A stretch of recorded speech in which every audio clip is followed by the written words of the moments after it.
Oi, muito bom dia para você. O Record News Rural está no ar. Seja sempre muito bem-vindo. Uma vaca da raça Girolando quebrou recordes ao produzir 109,5 kg de leite num único dia.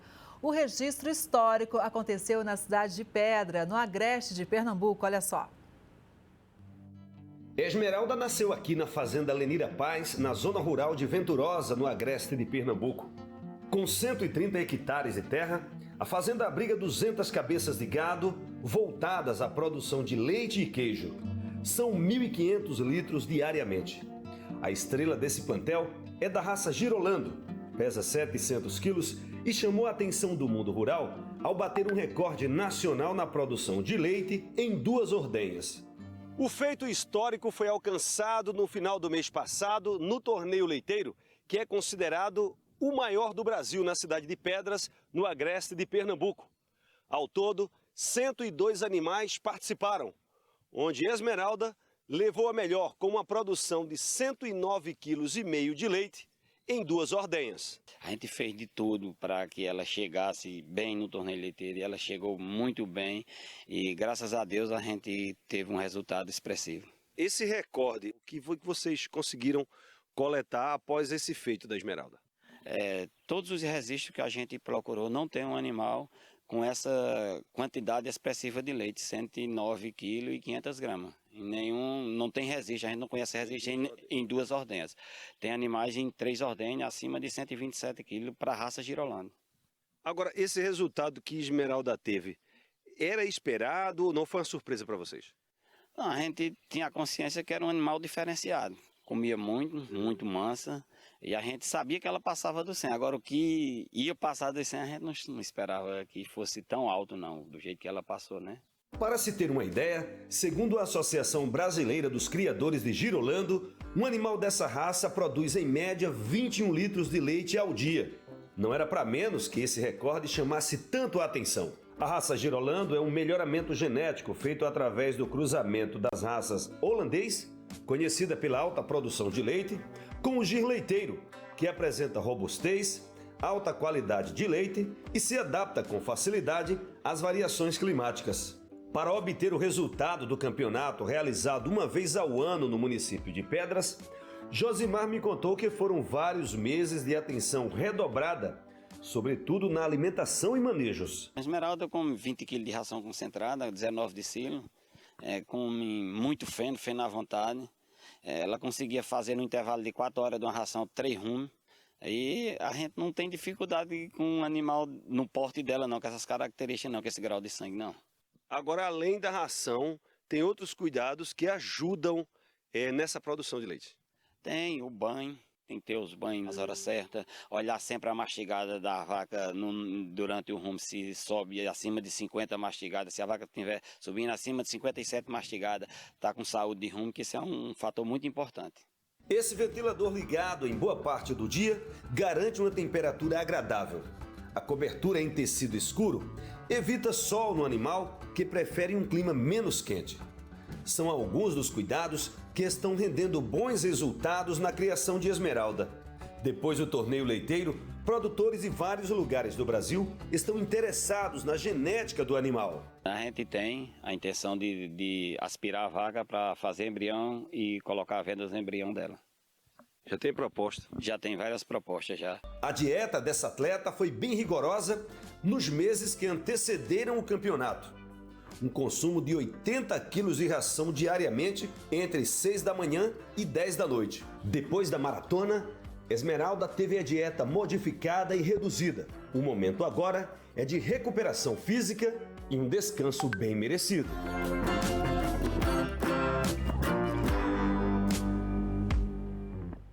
Agora a gente fala de um inimigo pequeno, mas devastador. A lagarta do cartucho ataca várias culturas e pode arruinar lavouras inteiras se não for devidamente controlada.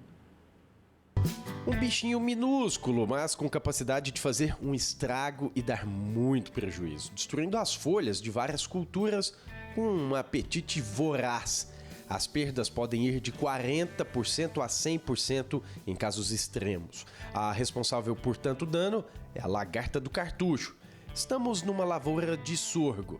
A Spodoptera fugiperda que é conhecida popularmente como lagarta do cartucho, ela pode acometer, né, e destruir 100% de uma lavoura, seja sorgo ou qualquer outra cultura. A lagarta do cartucho se aloja na folhagem ainda nova, bem no meio das folhas que ainda estão crescendo, formando um tubo ou cartucho, e daí vem o nome dela. Esta é uma plantação de primeiro ano de produtores novos, onde 4 hectares de sorgo forrageiro foram plantados pelo Matheus e pelo Pedro. Aqui eles precisaram fazer um combate especial para controlar a lagarta. A gente assusta, né? Principalmente para a gente que está iniciando a atividade, mas aí com a assistência qualificada e rápida, né? O diagnóstico rápido do problema, a gente conseguiu aí evitar mais perca. Foi impactante na hora, assim, né? Porque a gente não estava preparado. Aí a gente teve que correr atrás, questão dos remédios, né? Dos produtos específicos para jogar, que senão afeta a qualidade do sorgo, tem tudo isso, né? Mas assim, a gente batalhou bastante, como se disse, tivemos um resultado aí, né? Os dois enfrentaram um ano até mais complicado em relação a esse desafio. Calor e pouca chuva em 2024 ajudaram na reprodução da lagarta. Foi o Max que deu a consultoria aos produtores. Um dos motivos que a gente tem observado, até mesmo em conversa com alguns pesquisadores, é que esse boom que ocorreu nessa safra 24-25 se devido à questão das altas temperaturas do nosso último inverno. E quando o produtor foi plantar no início das chuvas, né, outubro, novembro, né, deu de cara aí com essa alta população de lagarta que tirou o sono de muitos produtores. Quando a gente tem um inverno mais frio, a gente consegue dar uma controlada naturalmente nessas pragas. E sabe aquela joaninha? Ela é grande devoradora de pragas. E essa tesourinha aí, ó, também é grande inimiga natural da lagarta.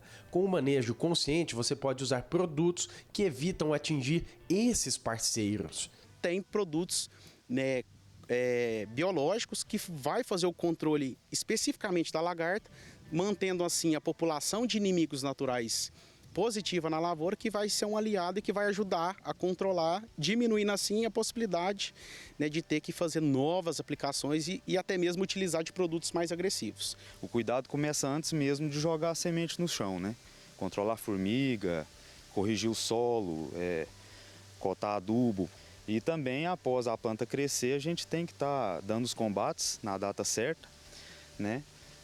Para não deixar a praga tomar conta e se instalar. E tem que estar sempre olhando, sempre dentro da lavoura. Eu acho que o local certo é estar dentro da lavoura sempre. Minas Gerais é o segundo maior produtor de sorgo do Brasil, perde só para Goiás. Em 2024, foram mais de 1.000 toneladas da semente produzidas em 320 mil hectares de área plantada. A gente está até trabalhando outra área, né? Como se diz, nessa a gente já está mais preparado até mesmo por questão da praga e tudo. Já vai saber certinho os produtos que vamos estar entrando no início da lavoura, para não vir a afetar, né? Igual essa a gente teve essa quantidade de lagarta e tudo, né? Para melhorar para a gente o próximo plantio, porque agora a gente já sabe ali onde estão os erros, o que tem que melhorar, né? Para não ter esse problema futuro na questão da qualidade do sorgo.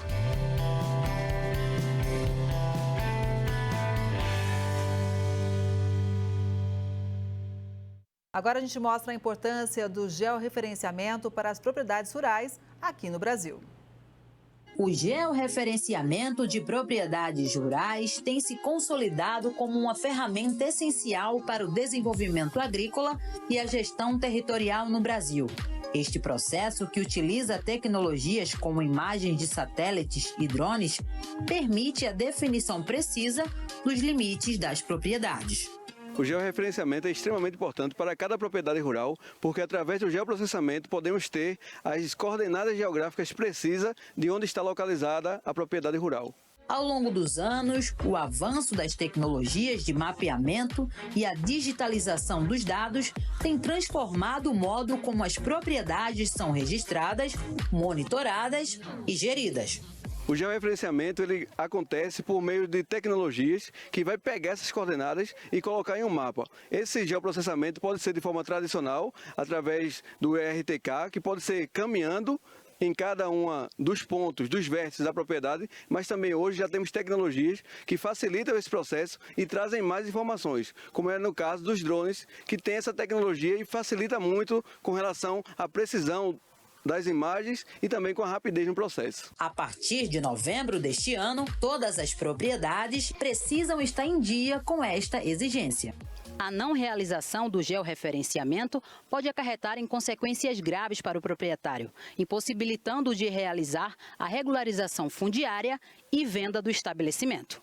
Quando você compra uma propriedade sem georreferenciamento, você perde a precisão de onde está localizada. E isso pode trazer vários danos, como, por exemplo, você comprar uma propriedade que tem uma sobreposição com outra propriedade. Então, na medida que você tem mais dados, mais informações precisas de quais são os limites de sua propriedade, você também fica mais seguro. Esse documento é sempre exigido em qualquer movimentação da propriedade, seja ela para venda, para arrendamento, comercialização e também para ter os créditos fundiários. Hoje a legislação ela permite que até os 25 hectares, ou ao menos que isso, o agricultor faça essa escritura sem um georreferenciamento. Os benefícios desta tecnologia é refletido na lida do homem do campo, que conta com mais segurança em sua propriedade. É bom. É legal mesmo, é bom mesmo, é importante para a gente, né? Porque a gente sabe que está com o documento na mão, né? Essa tecnologia é trazer mais segurança para os agricultores e também monitorar as suas plantas, as suas plantações, que facilita muito até para a venda, para o cultivo e também para detectar pragas com tudo isso. A realização do procedimento deve ser feita apenas por profissionais competentes da área. O preço varia de acordo com cada profissional e tecnologia utilizada. Sempre importante procurar um engenheiro credenciado, engenheiro agrônomo, engenheiro florestal, engenheiro de meio ambiente, que ele tenha as credenciais e que também utilize o melhor equipamento, a depender também da propriedade. Se a propriedade é muito grande, é sempre recomendado que a gente faça com equipamentos que façam esse trabalho mais rápido, como por exemplo os drones. E dentro dessa tecnologia, você vai fazer de acordo com a demanda. Se você quer apenas georreferenciar ou se você quer fazer mais alguma coisa dentro do processamento. Por exemplo, hoje a gente pode fazer análise até multiespectrais, para você poder perceber também como está a tua lavoura. Também você pode fazer imagens 4D, 3D, para que você tenha noções de volume da propriedade, se você quer fazer algum corte. Então, a tecnologia utilizada vai depender do que você quer fazer com o georreferenciamento e também do recurso que você está disponível. O avanço dessa prática promete ainda otimizar o processo de regularização fundiária e garantir um ambiente mais seguro e estável para o desenvolvimento do agronegócio. O preço do trigo avançou no mercado nacional. Confira. O cenário para manter o preço em alta é composto por alguns fatores: a valorização externa e a retração dos vendedores que esperam um aumento nas cotações. Tudo isso atrelado aos elevados volumes importados em meses anteriores e a dificuldade de repasse de novos reajustes positivos do trigo aos derivados ajudam a manter a liquidez doméstica. No campo, a Conab estimou a área de 2025 em 2,1% menor que o anterior. Por enquanto, a expectativa é de que a produtividade média nacional possa aumentar em 18%, o que geraria oferta de pouco mais de 9 milhões de toneladas, 15,6% maior que a temporada anterior. O cultivo do trigo deve iniciar em meados de abril, nos principais estados produtores. As exportações de frutas do Brasil aumentaram 49% em volume nos últimos 10 anos. Os dados são do Agrostat, Estatísticas de Comércio Exterior do Agronegócio Brasileiro, do Ministério da Agricultura e Pecuária. Para falar mais sobre isso, eu converso agora com o Luiz Roberto Barcelos, que é diretor institucional da Associação Brasileira dos Produtores e Exportadores de Frutas e Derivados, a Abra Frutas. Bom dia, Luiz Roberto, seja muito bem-vindo ao Record News Rural. Bom dia aos nossos ouvintes. Muito obrigado por abrir um espaço para a fruta de manhã. Sempre é bom uma frutinha, né? Ah, com certeza, né? A gente não abre mão. Agora, conta pra gente, é um resultado bastante expressivo, né? 49%, certamente é uma conquista do setor. A que se deve esse resultado? Então, realmente a gente tem muito a comemorar, porque o volume de exportação vem crescendo consistentemente, né, e com bastante importância, significância nos últimos anos, né, principalmente 10 anos. Realmente, essa marca de 10 anos é quando se iniciou a nossa associação Abrafrutas. Até então, a fruticultura brasileira não tinha uma entidade que a representasse a nível nacional, que estivesse em Brasília, com associados do Brasil inteiro, com mais diferentes tipos de frutas. Então, realmente, ali foi um começo para colocar a fruticultura na pauta do governo, na pauta da mídia, e mostrar que realmente é importante a gente ter esse setor dentro do agronegócio, um setor que gera muito emprego, portanto, distribui muita renda, principalmente no semiárido, nos locais mais secos, onde o brasileiro, né, nossos irmãos, não tem muita outra possibilidade de trabalho. Então, realmente tem uma importância muito grande. E o Brasil não era um grande exportador de fruta, e bem da verdade que ainda não é.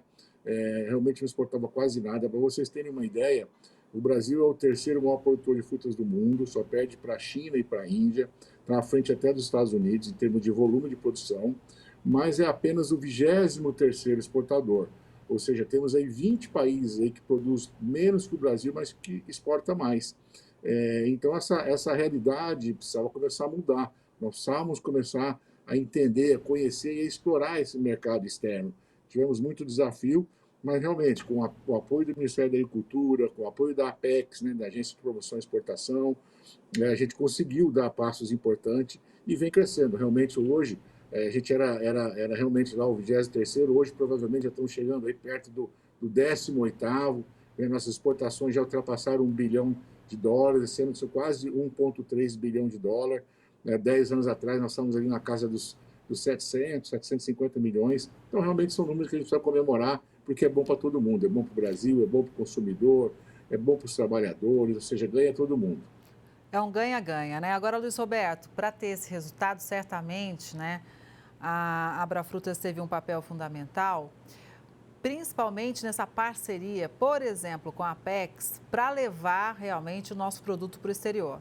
Essa semana, por exemplo, Semana de Go Food, lá em Dubai, né, uma feira que eu tive a oportunidade de conhecer de perto e ver, por exemplo, como o nosso açaí faz sucesso. Fazia fila lá para o pessoal conhecer o nosso açaí. Então, é importante esse trabalho também de divulgação da nossa produção, dos nossos produtos que muitas vezes não são conhecidos, né? E da nossa força de entrega, né? Porque nós estamos aí, temos esse potencial incrível, mas também temos concorrentes. Por isso, essa presença nas feiras é fundamental, né? Exato. A gente sempre costuma dizer o seguinte, o Brasil hoje é conhecido como o celeiro do mundo, né? Nas commodities aí, soja, milho, algodão. Por que não também ser conhecido como o pomar do mundo? Nós temos toda a condição de fornecer uma grande variedade de frutas, desde aquelas produzidas em climas temperados, como as do sul do Brasil, né, até as tropicais, né, que são produzidas no semiárido brasileiro, aqui destacando o melão, a manga, a melancia, a uva, a laranja, limão principalmente. O limão tem sido um grande destaque, a própria maçã. Então, realmente, o papel da Apex tem sido importante para nos ajudar a estar presente nesses eventos, como você falou, na Go Food, onde a gente já tem aí a remessa de alguns contêineres semanais para aquela região de Dubai, da Arábia Saudita. A gente teve recentemente, no começo de fevereiro também, em Berlim, uma grande feira que existe lá, que é a Fruta Logística.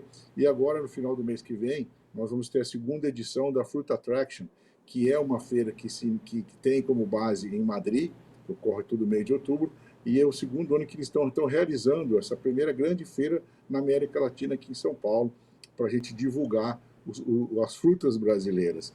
Então, realmente, esse é um passo importante. É a divulgação, é o marketing, a comunicação, mostrar para as pessoas, para os distribuidores, para os supermercados, para os clientes, consumidores, que nós temos condições de fornecer frutas de boa qualidade, de sabor, e principalmente frutas produzidas de uma forma muito sustentável, com muito cuidado ao meio ambiente, com a questão da segurança alimentar, dos químicos, das embalagens e também com a responsabilidade social, de forma com que a gente tenha as pessoas que trabalham nesse setor com todo cuidado, não ter menor trabalhando, não ter funcionários sem carteira de trabalho, toda a condição de alojamento, de alimentação.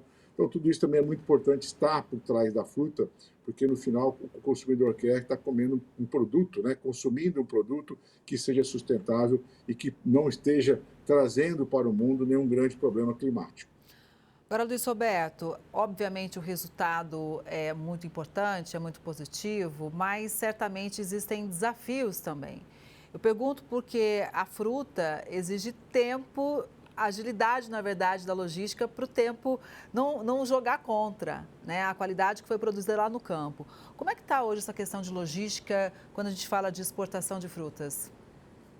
Tá certo. Nós temos vários desafios mesmo, como você mesmo disse, né? E a logística, obviamente, é um grande desafio, e principalmente esse desafio aumentou após a pandemia, porque nossos produtos são altamente perecíveis, normalmente com vida útil de prateleira, que a gente chama, né? Que depois de pós-colheita, de 30, às vezes no máximo 40 dias, e essa fruta precisa ser colhida, levada até os galpões e embalada, né? Limpa, classificada, embalada, paletizada, né? E depois transportada até os portos para começar a viagem aos seus destinos. O maior importador nosso, o maior destino é a Europa, portanto não está muito longe. Hoje a Ásia, já a China, por exemplo, a gente abriu o mercado de melão e uva, mas ainda está muito difícil chegar lá por conta da logística.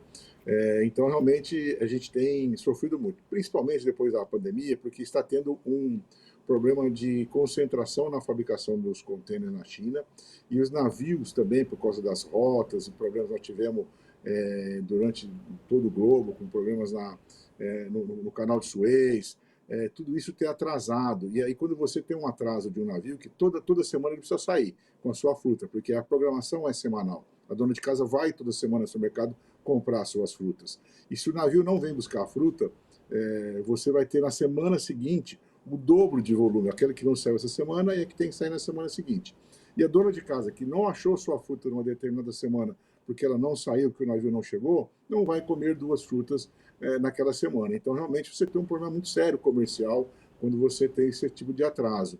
Então, esse é o maior problema que nós estamos tendo. É um serviço que tem piorado, uma concentração muito grande de armadores, você tem pouquíssimos armadores no mundo, o que faz com que o preço também tenha subido demais.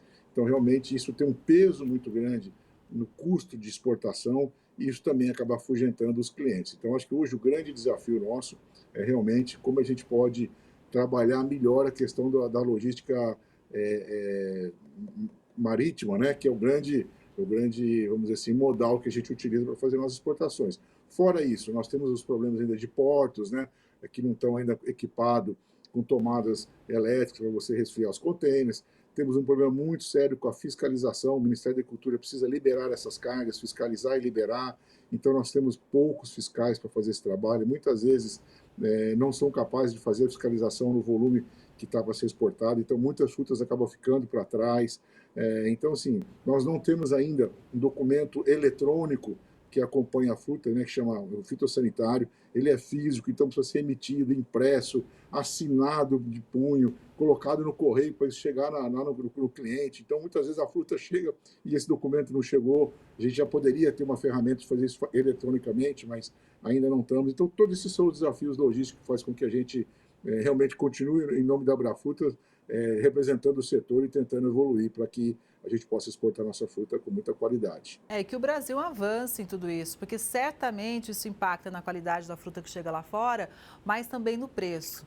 Eu acho assim, nós vivemos num país, ainda bem, produtor de alimentos, então a gente não tem muitas vezes a noção do que acontece mundo afora. Pegando o exemplo de Dubai, lá você vai no mercado, você encontra, por exemplo, o melão produzido em tal país, tanto, de tanto país, tanto. Do Brasil tem um certo preço. Obviamente que se a gente tem problemas logísticos que encarecem todo o sistema, o nosso produto chega lá fora custando mais. E aí a dona de casa vai optar, muitas vezes, apesar do nosso produto ser melhor, ter um sabor melhor, vai optar pelo mais barato, né?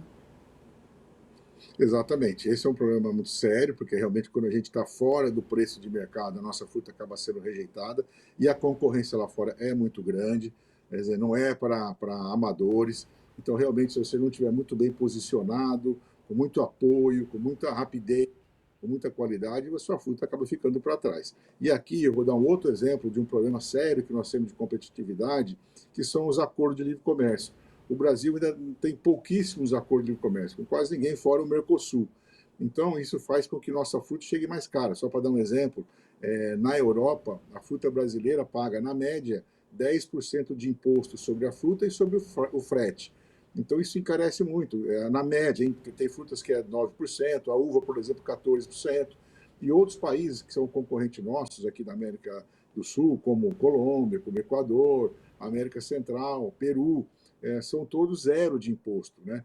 Então, isso faz com que a gente realmente tenha uma concorrência até desleal, porque nossa fruta paga mais caro o imposto, portanto, ela chega mais cara no dono de casa, enquanto que o nosso concorrente não tem. Então, realmente, pedir ao governo, que tem feito seus esforços, não depende só dele, depende também da Comunidade Europeia, que esse acordo do Mercosul com a Comunidade Europeia ele avance e que ele realmente seja concluído, vai nos trazer um grande benefício para o nosso setor. Luiz Roberto, para a gente entender melhor também esse mercado hoje de exportação em relação às frutas. Hoje, o forte são as frutas in natura, tem polpa, frutas secas. Como que a gente está hoje nesse ranking? Pois é, quando você vai para frutas industrializadas, suco, por exemplo, o Brasil é um grande líder na produção de suco de laranja concentrado, né? Vamos dizer assim, um negócio um pouco diferente das frutas frescas. Então, isso já é antigo no Brasil, já tem aí 4 décadas, 40 anos que o Brasil vem na liderança. As polpas são mais novas, né? Não são todas frutas que você pode produzir polpa. Por exemplo, melão, melancia são frutas que você não consegue porque ela é muita água, né? 90% é água. Então, quando você faz a polpa, normalmente você desidrata, você concentra, congela e depois o consumidor vai adicionar água novamente e vai fazer o suco, né? Então, a gente tem muita produção de polpas para o mercado brasileiro, mas a exportação ainda é muito pequena.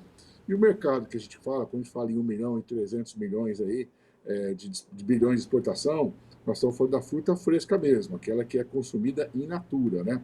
Então, realmente, esse é o mercado que a gente tem crescido, né? A fruta natural, mas esse tipo de exportação, ela tem muita restrição, e também um pouquinho para a gente explicar por quê. Você tem que ter mercados abertos para essas frutas brasileiras.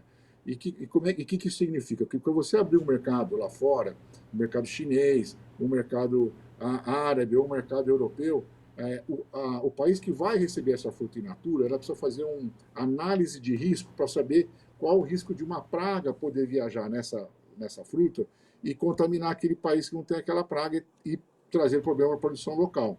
Então, abrir o mercado significa que levar esse processo adiante, e isso é feito de governo para governo, para que eles analisem quais são os riscos, quais são as pragas existentes, qual o risco dela viajar com a fruta e quais são as medidas mitigatórias que vão ser tomadas para evitar que isso ocorra. Isso é burocrático, isso muitas vezes é usado até como barreira comercial, né? A gente hoje está sofrendo com os Estados Unidos, eles estão barrando, né? Estão dificultando esse processo porque eles querem exportar etanol para o Brasil, então, e trigo, então eles acabam condicionando uma coisa com a outra, quando na verdade não tem nada a ver, uma coisa técnica, outra coisa comercial, mas os países usam esse tipo de argumento que a gente chama, né? Então, é muito importante o governo, o Ministério da Agricultura, estar agindo na abertura desses mercados, levando esses processos para adiante. Porque para você exportar para um país, o país tem que ter feito essa análise de risco. Por isso o Brasil também tem algumas restrições, porque a principal praga que nós temos aqui no Brasil hoje, que é a mosca aquele bigatinho da goiaba famoso, que é a Ceratides captata, a mosca do Mediterrâneo, ela veio da Europa para cá. Alguém uma vez veio para cá, sem nenhum tipo de controle e fiscalização, e introduziu, e hoje isso aí é um problema para a produção brasileira. E não só para a produção, mas para você abrir novos mercados, eles sabem que tem essa praga e dificulta muito as exportações. Então, assim, essas são as dificuldades de você trabalhar com uma fruta in natura. A fruta industrializada já não tem tanto esse problema, porque eventual praga que tenha na fruta, ela morre no processo de industrialização. Olha, e apesar de todos os desafios, o setor segue avançando, como a gente destaca, né? 49% de aumento em 10 anos é muita coisa. A gente torce para que realmente o setor continue firme, avançando e a gente atualizando aqui as informações no Record News Rural. Muito obrigada, viu, pelas informações. Um bom dia, até a próxima. Muito obrigado, bom dia para você também e para nós ouvintes. Obrigada. Essa edição do Record News Rural de hoje vai ficando por aqui. Obrigada pela sua audiência. A gente se vê no próximo programa. Até lá!